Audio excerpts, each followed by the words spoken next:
Alright, so hi, today I'm here to present you my first management video, which is about having a career at IA Financial Group. So first of all, you have to know that I'm an employee of IA, and I work in the RESP department, which is actually the Registered Education Savings Plan department. So let's start with the description of the project. It's actually presented to Mr. Jonathan Forbes in the management course for the winter 2017 semester at Champlain St. Lawrence College.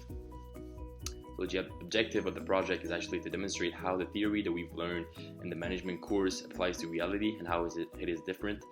So the content will be Chapter 1, Introduction to Management, Chapter 5, Planning and Decision Making, and Chapter 8, Global Management. So the source is actually the book that we've used for the class, which is MGMT, Management by Chuck Williams, Terry Champion, I Call by Nestlé Educations in 2015.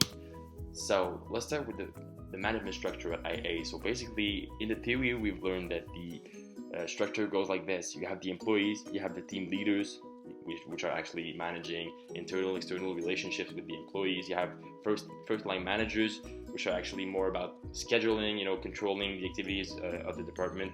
You have middle line managers, and then you have top managers, which are actually more about changing and about maintaining the overall operations of the company. In what concerns IA, well, the reality is that you actually do have a lot of employees. You have more than 4,000 employees all around Canada. And in what concerns team leaders, well, first of all, you have to know that IA is actually divided in many departments. So for instance, you have individual savings and retirement department, you have the collective savings department, you have health insurance, you have car insurance, you have mortgage, you have many more, and all of these departments are actually divided into smaller teams. So for instance, if I look at individual savings, you have the RESP team, the taxation team, and the accounting team. And those team leaders are actually taking care of those teams. So I have a team leader for RESP, I have a team leader for taxation, I have a team leader for accounting in the individual savings department. So they are the one managing the relationship and dividing the work in the team so that everyone has a thing to do and everyone does what he is best at. So in what concerns the coordinator, which actually compared to first line in theory, well, they're the one managing the schedules, they're the one actually, separating people when they have conflicts. They want to understand how their employee are managing their work just to improve the way the work is done. And what concerns the department vice president at IA, well, they're actually considered as middle line managers. They're the one, having a look at all the operations of the department in particular, and they want it to be efficient. Furthermore, they're actually the one managing the strategy of the department. So they're actually the bosses of each department. So if I talked about collective savings, health insurance, car insurance. So those are all big departments at IA, and they all have a vice president department. So if we have a look, higher than that, well, there's the company president, who is Yvon Charret, who's actually at the top, and he's actually the one, managing all the changes in the company. He's the one, who started the philosophy of the company, which is actually the lean philosophy. So this is about it and what concerns the management structure at IA. And what concerns the employee benefits at IA, well, basically, there's a whole team of people who are working on improving the work condition at IA, because the philosophy at IA is that actually if your employees are happy, they'll provide a better work. So the management is made in sort that managers want to enhance the experience of their employees, so that if they're happy about their work experience, they'll certainly give more to the company. So this is why they actually came with the lean approach. What basically the lean approach is all about is that it's actually about continuous improvement. Continuous improvement when, for instance, an employee makes a mistake. Well, it doesn't really matter if the employee makes a mistake. What matters the most is if the employee is able to understand his mistake and being able to not do it again. That really is what it's all about. We're not gonna, be mean against someone who's made a mistake in what concerns manager. We just want him to understand what he can do better than the next time. So nobody's gonna get fired because they do many mistakes. We just want to, have the right people at the right place, and we believe that this is how we can do a difference, and this is how we can be one of the best and leading companies in the insurance industry in Canada. Another advantage at IA is that there's the IA social group, which is actually a social club for employees, so they contribute an amount on their pay every 2 weeks. And with that social group, we have a lot of support available. For instance, if we look at, we have psychologists who actually come to IA if ever someone needs him. We have lots of activities that are being offered, such as free ice cream during hot summer days, which is extremely great. You have help insurance plan, and many more plans that are actually collective plans that are offered to the company, to the employees of the company, which actually is a great advantage because they have a lot of discounts on the plans of the company. And those are all things that we believe at IA will enhance the experience again, will actually, the employees will want to keep working there because they feel like they belong to the company because the company takes care of them. So of course there are other advantages like the cafeteria and the gym, which are actually almost free. I mean the cafeteria you pay about $3 or $4 per meal, which is actually really cheap. And once again, managers think that if they give deals like this to their employees, they'll provide more and they'll be happy to work for the company. So you've seen studies like the Hawthorne studies towards employees, and they feel like they really belong to the company. They don't want to disappoint anybody. Well, it's kind of the case at IA. People don't want to disappoint each other, and they feel like it's a big family.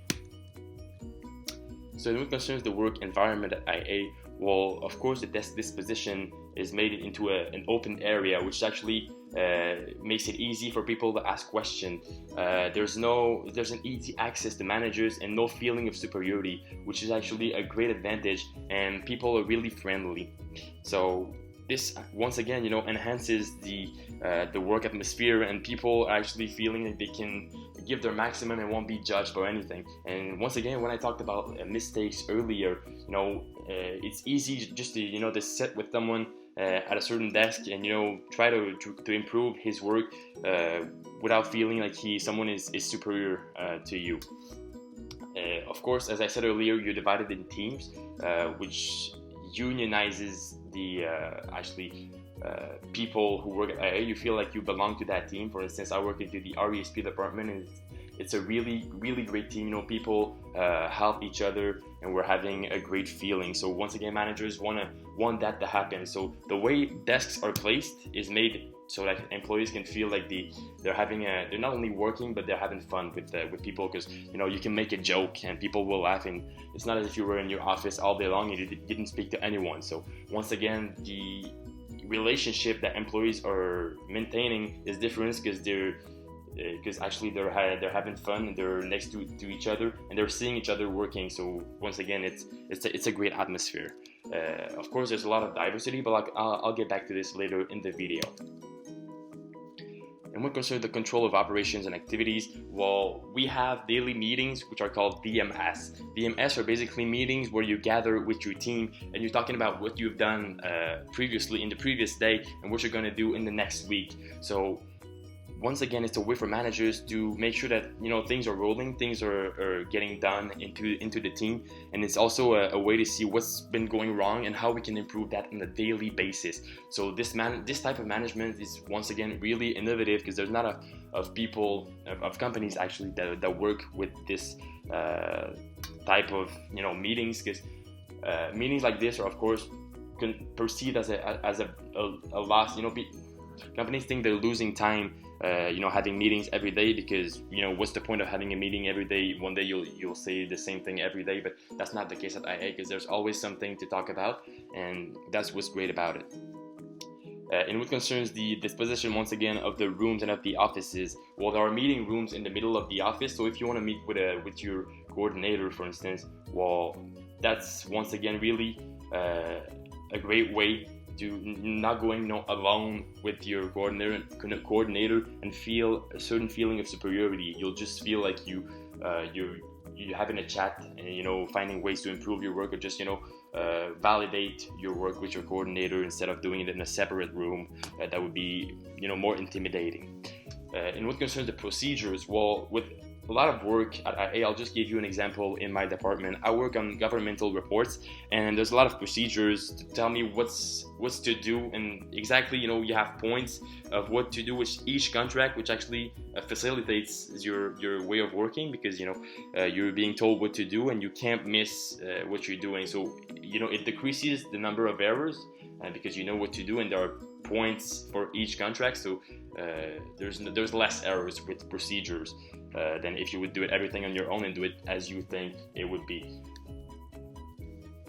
So in what concerns the foreign employee recruitment and licensing, well, IA recruits all around the globe because they want to have a lot of diversity, they accept the cultural differences, and they do a lot of recruitment in Europe. So I'll just give you an idea. I have Algerian colleagues, I have Parisian colleagues too in my department, and everybody gets to participate and everybody gets to bring something different to the table because they've had different background, different education. So once again, it's a great way of enhancing production with diversity, because they're going to get people there because they're qualified to do the work. So they're not afraid to go elsewhere on the globe, even though it costs more. They think that the company, that those employees can bring something different and something more to the company than if they would only stay in Quebec to recruit people, for instance. And what concerns licensing, which is actually a way of doing global business, well, IA licenses its insurance product and our other products in Canada and in the US. So once again, it's a great way of doing global business, and we actually have customers that are living in Europe and actually in Australia, for instance. We're calling them and we're having their plan here, but we're just selling it to them, and they're in Australia because they were actually in Canada before and they're moving to Australia. So we keep working with them even though they're away. So that's a way of doing business and of managing things at IA. Also, there's a lot of independent firms selling IA services and products. So it's a way for the company to make sure that that the visibility is increased, because of course, if you sell products all around Canada and all around America, well, it's a great way for your products to be seen. So once again, it's a way of seeing things at IA that innovates and that makes it one of the leading companies in the insurance and financial services industry in Canada and all around the world. So basically, that was pretty much it. I've compared the theory that we've learned in the class and the life at IA in what concerns management. So I hope you enjoyed the video. See you next time.